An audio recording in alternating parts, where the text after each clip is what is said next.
नमस्कार, live cities के विशेष कार्यक्रम सुबह की चाय में आपका स्वागत है। मैं हूं आपके साथ काव्या। सुबह की 8:30 बज चुके हैं। इस वीडियो में हम उन खबरों की चर्चा करेंगे जो आज पूरे दिन सुर्खियों में रहने वाली हैं। सबसे पहले तो आज बीपीएससी 70वीं री एग्जाम को लेकर पटना हाईकोर्ट में बड़ी सुनवाई होने वाली है। इसके अलावा बीपीएससी चेयरमैन को लेकर सुप्रीम कोर्ट की ओर से नीतीश सरकार से जवाब मांगा गया है। इंटर परीक्षा का आज दूसरा दिन है। नीतीश कैबिनेट की बैठक होने वाली है और इसके अलावा आपको बता दें तो एस सिद्धार्थ ने बिहार के सभी डीएम को बड़ी जिम्मेदारी दी है और मुख्यमंत्री की प्रगति यात्रा पे भी हम इस वीडियो में चर्चा करेंगे। तो इन तमाम खबरों पे चर्चा करने के लिए हमारे साथ वरिष्ठ पत्रकार रवि उपाध्याय सर हैं। सर, सबसे पहले तो बहुत बहुत स्वागत है। सर, आज जो पूरे दिन सुर्खियों में रहने वाली है वो बीपीएससी 70वीं री एग्जाम को लेकर पटना हाईकोर्ट में सुनवाई होगी। देखिए, पटना उच्च न्यायालय में पर सबकी नज़र आज टिकी हुई रहेगी, क्योंकि बीते दिन आपने देखा कि कैसे हाईकोर्ट में इसकी सुनवाई पहले ही होने वाली थी, लेकिन तिथि इसकी बढ़ा दी गई। तो आज जो री एग्ज़ाम होगा, फिर से पुनर्परीक्षा होगी बीपीएससी 70वीं पीटी की, उस पर क्या निर्णय होता है, तो ये न्याय के मंदिर जो पटना उच्च न्यायालय है, इस पर सबकी नज़र टिकी रहेगी। और क्या उच्च न्यायालय से फैसला निकल करके आता है, यह छात्रों के की ओर होता है, जो अभ्यर्थी धरना प्रदर्शन लगातार कर रहे हैं उनके पक्ष में जाता है, या जो रिजल्ट परिणाम निकाल दिया गया है पीटी का वो उस पर उसके पक्ष में होता है। तो ये देखने वाली बात होगी। इसीलिए हम कह रहे हैं कि ये तमाम जो बीपीएससी के जो अभ्यर्थी हैं उनकी नज़र तो रहेगी। तो इस लिहाज से आज पटना हाईकोर्ट पर एक एक पल जैसे ही हाईकोर्ट खुलता है, अभी 8:30 बजे हैं और 10 साढ़े 10 बजे के बाद से आपको सब कुछ अपडेट मिलता हुआ दिखाई पड़ेगा। इसलिए हम कह रहे हैं कि लाइव सिटीज का आप कार्यक्रम जरूर आज देखिए और उसको समझिए कि क्या दिन भर खबर आज पटना हाईकोर्ट से निकल करके आती है। इसके अलावा सर, बीपीएससी चेयरमैन जो है उनको लेकर सुप्रीम कोर्ट से जो है जवाब मांगा गया है नीतीश सरकार से। देखिए, सर्वोच्च न्यायालय सुप्रीम कोर्ट में ये बीपीएससी अध्यक्ष को लेकर के यह वहाँ पर मामला गया था, तो उसी पर जो है सो सर्वोच्च न्यायालय की ओर से बिहार सरकार से 2 सप्ताह का ये के अंदर में जवाब मांगा गया है कि कैसे तमाम नियुक्ति कैसे की गई और उनकी नियुक्ति पे ही सवाल उठ रहा है। बिल्कुल, तो वो जो सवाल उठ रहे थे उसी पर जो है सो सुप्रीम कोर्ट ने बिहार सरकार से जवाब मांगा है, 2 सप्ताह का समय दिया है। अब देखने वाली बात होगी कि बिहार सरकार बीपीएससी बिहार राज्य लोक सेवा आयोग के अध्यक्ष की नियुक्ति को लेकर के या तमाम जो मसला है उसको लेकर के क्या जवाब सुप्रीम कोर्ट को सौंपती है। उसके बाद ही कुछ वहां से जो लब्बो-लबाब जो निर्णय जो आदेश जो निकल करके आएगा, उसके बाद ही कुछ कहा जा सकता है कि क्या अंतिम फैसला हो। क्योंकि देखिए, सर्वोच्च न्यायालय से बड़ा कोई न्यायालय नहीं है देश में, और जो न्यायालय होता है उसका सम्मान सब हम और आप तमाम जो भी देश के नागरिक हैं वो करते हैं। तो इस लिहाज से सर्वोच्च न्यायालय का फैसला निश्चित रूप से मान्य होगा सभी के लिए। इसके अलावा सर, आज नीतीश कैबिनेट की बड़ी बैठक होने वाली है। देखिए, नीतीश कैबिनेट की बैठक अभी नीतीश कुमार लगातार प्रगति यात्रा पर कर रहे थे, तो आज जो है सो मंगलवार का दिन है, तो ऐसे में आप देखिएगा कि आज जो है सो नीतीश कैबिनेट की बैठक होने जा रही है और उसमें कई सारे एजेंडे देर शाम आपको पता चल जाएगा। और वो अब देखिए, चुनावी मोड में सरकार है, चुनावी मोड में है, पूरी तरह से चल रहा है। तो ये रूलिंग पार्टी है, सत्तारूढ़ दल है, डबल इंजन की सरकार है। ऐसे में आपने देखा कि बीते दिन लोकसभा में जो केंद्रीय बजट आम बजट जो पेश किया गया, तो वह अब बिहार सरकार क्या क्या कुछ करती है, क्या कुछ निर्णय फैसला लेती है, नौकरी बहाली बेरोजगारी, यह तमाम तरह के मुद्दे हैं। तो उस पर बहाली पर सबकी फोकस्ड है। तो यह देखने वाली बात होगी कि और जनहित में क्या जो है सो कैबिनेट फैसला लेती है। इन सब बातों पर निश्चित रूप से आज की जो कैबिनेट होगी, नीतीश कैबिनेट की जो बैठक होगी, तो वो उस पर सबकी नजर बनी रहेगी। इसके अलावा सर, इंटर परीक्षा का आज दूसरा दिन है। पूरे बिहार भर में अलग अलग जिलों में सेंटर बनाए गए हैं। देखिए, आपने देखा कि ये इंटर की परीक्षा बीते दिन 2 सीटिंग हुई थी। तो वो बिहार भर में जो 1677 सेंटर बनाए गए हैं इसके लिए, इंटर की परीक्षा के लिए। और टोटल कुल जो अभ्यर्थी हैं, छात्र छात्राएं, वह जो है सो 12,90,213।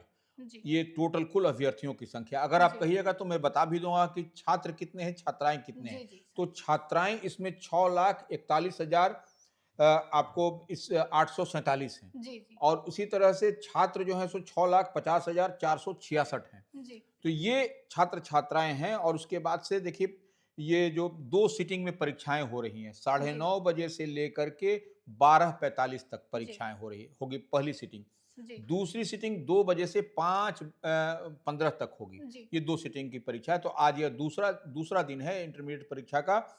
तो ऐसे में तमाम आपने देखा होगा कि बीते दिन पहली परीक्षा जब इसकी हुई थी, जी। तो मुजफ्फरपुर, समस्तीपुर और भागलपुर में किस कदर से छात्र-छात्राएँ 10 मिनट, 5 जी, मिनट जो जी। विलंब हो गई थी, जी। उनको भी परीक्षा के अंदर जो 9 बजे का शेड्यूल। साढ़े 9 हाँ। बजे का जो शेड्यूल था। हाँ, 9:30 का शेड्यूल था। जी, जी। बट लेकिन 9 बज के 1 मिनट भी, 2 मिनट भी हुआ तो वैसे में छात्र-छात्राओं को अंदर प्रवेश नहीं, नहीं दिया हाँ, गया। प्रवेश से वर्जित किया गया। जी। तो वो प्रतिबंध लगा दिया गया। तो ऐसे में देखा भी गया, जो वीडियो फुटेज भी आया कि छात्र-छात्राएँ जो है सो कैसे दीवार फाँद रही थी, तो उन पर भी जो है सो प्रशासनिक कार्रवाई की गई है जी। और उनको अंदर नहीं। और जबकि कई परिवार की माता-बहनें रोती-बिलखती नज़र आईं कि जी, हमारी जी। बच्ची सा या बच्चे का 2 मिनट लेट हो गया जाने का परमिशन, लेकिन परमिशन नहीं दिया गया, परमिशन नहीं। इजाज़त नहीं दी गई। तो ये एक बड़ी बात है। तो ऐसे में आज भी जो है सो 2 सिटिंग परीक्षा होगी। जी। तो यह अब देखने वाली बात है कि आज क्या होता है। और देखिए, सबसे बड़ी बात, जूता-मोजा भी को, उतरवा दिया जा हाँ, रहा है। उतरवा दिया जा रहा है, चेक किया जा रहा है जी। कि कहीं कोई चिटका-चिटकी तो लेकर के कोई पूरे नहीं जा रहा। सख्ती के साथ परीक्षा ली जा और रही है। वीडियोग्राफी भी हो रही है। जी, जी, तो जी। और तमाम दंडाधिकारी, मजिस्ट्रेट और जिलाधिकारी हर सेंटर पर घूम-घूम करके, डीएम घूम-घूम करके देख रहे हैं। तो जी। यह एक बड़ी बात है। और माने फ्री एंड फेयर, जी। जो आपको इसको ये कहा जाए कि कदाचार मुक्त परीक्षा के लिए प्रशासनिक स्तर पर हर कदम, हर स्टेप्स लिए जा रहे हैं। जी।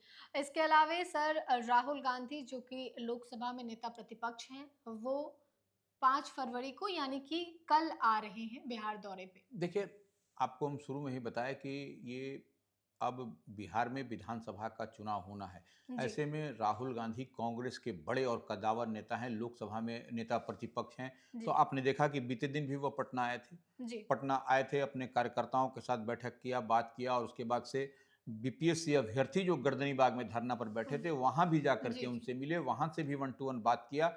तो ये अब इस बार बड़े और कद्दावर दलित चेहरा हैं, जगलाल चौधरी। जी। उनकी जयंती है, तो उनकी जयंती के अवसर पर पटना में जो है सो कार्यक्रम रखा गया है बापू सभागार में।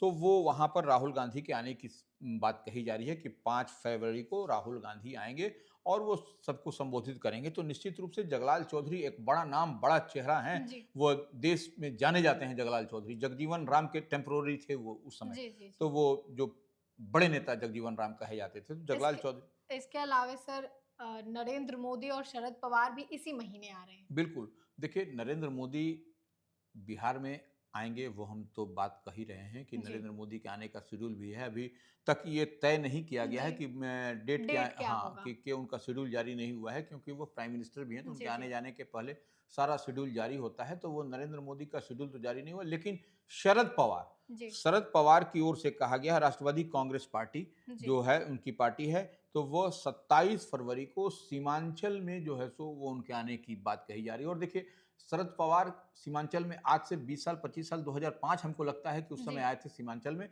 तो सीमांचल में निश्चित रूप से इनके आने से एक जो है सो उत्साह है इनके जी। कार्यकर्ताओं के बीच में। और शरद पवार आते हैं तो यह देखने वाली बात होगी कि 27 फरवरी को जब आते हैं तो सीमांचल में हुंकार भरेंगे। वही सीमांचल का इलाका आप याद करिए कि जो है सो बीते विधानसभा के चुनाव में किस तरीके से ओवैसी की पार्टी एआईएमआईएम वहाँ से जी। उस इलाके में मजबूत पकड़ बनाई हुई थी। और राष्ट्रीय जनता दल जो विपक्ष की पार्टी है, मुख्य विपक्षी पार्टी है बिहार में, उसको भी करारा झटका मिला था। तो निश्चित रूप से शरद पवार के आने से अब देखने वाली बात है कि वहाँ पर अल्पसंख्यकों के गढ़ में वो क्या हुंकार भरते हैं और क्या कहते हुए शरद पवार नजर आते हैं। जी। इस पर पूरे बिहार की और राजनीतिक रूप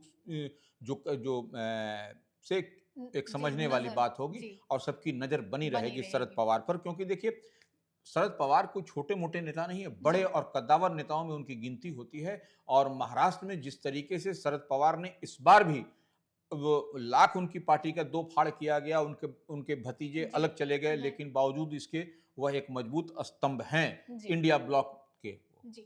इसके अलावा सर मुख्यमंत्री नीतीश कुमार की अगली जो प्रगति यात्रा है, अगला शेड्यूल जो है, उसका भी शेड्यूल जारी हो गया है कल से, यानी कि 5 फरवरी से 21 फरवरी तक मुख्यमंत्री बिहार के अलग-अलग जिलों का दौरा करेंगे। देखिए नीतीश कुमार, हम वही बात कर रहे हैं कि चुनावी साल है ये, जी। तो हर दल के नेता और आज जो है सो कैबिनेट करेंगे और कल नीतीश कुमार निकल जाएंगे प्रगति यात्रा पर, जी। और उनकी पहली यात्रा मुंगेर में होने जा रही है। जी। मुंगेर से वो शुरुआत करेंगे। जी। तो वो और मुंगेर में जाएंगे तो वह आप समझ सकते हैं कि एक-एक चीज का वह समीक्षा करेंगे हुँ, हुँ। कि जो डबल इंजन की सरकार है केंद्र और बिहार में, उनकी योजना जो है सो जो भी है वह कार्यान्वयन जो हो रहा है वह जी। अंतिम पायदान पर बैठे व्यक्ति तक पहुंच पा रही है कि नहीं, यही वह देखने के लिए, जी। यही वो रिव्यू, बड़े-बड़े तमाम अधिकारी उनके साथ रहेंगे, मंत्री रहेंगे, जी। नीतीश कैबिनेट के, उनके कैबिनेट के जो सहयोगी हैं, तो वो उस पर रिव्यू करेंगे, समीक्षा करेंगे और उसके बाद कहाँ पर गड़बड़ी हो रही है, उसको भी वह देखेंगे और उसके बाद उसके लिए फुल प्रूफ व्यवस्था भी करते हुए नजर आएंगे आपको नीतीश जी। कुमार। क्योंकि देखिए मुख्यमंत्री बिहार होने के साथ-साथ वह जेडीयू के राष्ट्रीय अध्यक्ष भी हैं। जी। एनडीए का वह चेहरा है बिहार में। जी, जी। वो डबल इंजन की सरकार जब हम कह रहे हैं तो नीतीश कुमार जो सो मजबूत स्तंभ है एनडीए में बिहार में, तो जी। इस लिहाज से वह राष्ट्रीय अध्यक्ष होने के साथ-साथ वह चीफ मिनिस्टर भी हैं, तो निश्चित रूप से दोनों काम उनका जी। दिखाई पड़ेगा। जी। इसके अलावा सर बीते दिनों एस सिद्धार्थ की ओर से बिहार के सभी डीएम को आदेश जारी किया गया था कि जो भी ईंट भट्टों में जो अभिभावक काम करते हैं, उनके बच्चों का एडमिशन अब डीएम को करवाना है। देखिए बीते दिन आपने देखा कि एस सिद्धार्थ जो शिक्षा विभाग के एसीएस हैं, जी। वह नवादा और नालंदा जी। वो दौरे पर गए थे। वहाँ पर वह जब स्कूल का दौरा कर रहे थे तो एक स्कूल में की बच्चियों को उन्होंने ईंट भट्ठे के आसपास देखा, जी। तो वह उनसे बात किया तो भले स्कूल क्यों नहीं गए, तो वो बच्चियों का जवाब सुन करके वह ये हो गए। तो इसके बाद से ही वह अब यह कहते हुए नजर आ रहे हैं कि अब जो भी ईंट भट्ठा में बच्चे बच्चियां काम करेंगी तो वह जो है सो वह जवाबदेही, वह जिम्मेवारी जी। जिला प्रशासन की होगी, डीएम की होगी। तो इसी लिहाज से उन्होंने इस संबंध में डीएम को इंस्ट्रक्शन भी जारी कर जी। दिया है जी। लिखित रूप से कि अब आप ही जो है सो स्कूल में यह सुनिश्चित कराएं कि आपके क्षेत्र के, आपके जिले में जो जी। भी बच्चे स्कूल से बाहर हैं उनको पहुंचाने की जिम्मेवारी आपकी रहेगी। और ईंट भट्ठा में जो बच्चे काम करते हैं जी। उनके मालिक की भी जवाबदेही होगी कि उनको सुनिश्चित कराएं कि वह स्कूल तक बच्चे बच्चियां जा सकें। तो जी यह एक सर। निश्चित रूप से बेहतर है। और देखिए यह स्कूल भेजना तो वह माता पिता का काम है, जी। लेकिन आपकी हमारी भी सामूहिक रूप से जिम्मेवारी बनती है कि वैसे बच्चे बच्चियां को पढ़ें और समाज में कुछ अपना योगदान करें और जी। निरक्षर कोई न रह जाए, हुँ, हुँ। साक्षर सब लोग हो। तो जी। यही इस सिद्धार्थ कहते हुए भी नजर आ रहे हैं। जी। तो हमने इस वीडियो में उन खबरों की चर्चा की जो आज पूरे दिन सुर्खियों में रहने वाली है। मुख्यमंत्री नीतीश कुमार आज कैबिनेट की बैठक करेंगे, कई एजेंडों पर मुहर लगेगी। इसके अलावा एस सिद्धार्थ के आदेश के अनुसार अब बिहार के सभी डीएम ईंट भट्टों में काम करने वाले बच्चों का एडमिशन स्कूल में कराएंगे। बीपीएससी 70वीं री एग्जाम को लेकर क्या कुछ पटना हाईकोर्ट की ओर से फैसला आता है, इन तमाम खबरों पे आज हमारी पूरे दिन नजर बनी रहेगी। तो फिलहाल के लिए इतना ही। साथ ही चैनल को सब्सक्राइब करें, फेसबुक पेज को लाइक करें। वीडियो देखने के लिए आपका धन्यवाद।